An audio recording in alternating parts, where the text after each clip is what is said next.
Pemirsa, seorang warga di Desa Kabau, Kecamatan Sanana, Kabupaten Kepulauan Sula, jadi korban penganiayaan oleh sejumlah oknum TNI. Akibatnya korban mengalami luka parah. Inilah kondisi Fadli sekarang, warga Desa Kabau, Kecamatan Sanana, Kabupaten Kepulauan Sula, tampak terbaring lemas di rumah sakit umum daerah setempat.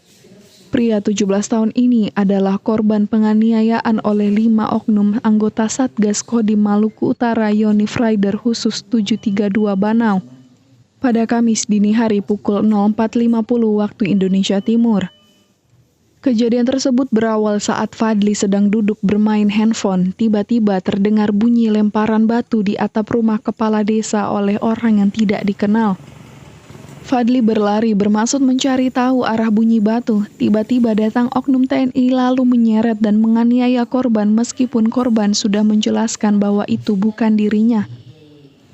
Akibatnya korban mengalami cedera parah, luka di wajah bagian kiri serta luka robek di kepala. Dia main-main HP, orang melempar kepala desa ke rumah. Terus dia satu kali belum lempar satu kali, dia lari. Lari ke laut, itulah baku dapat yang tentara.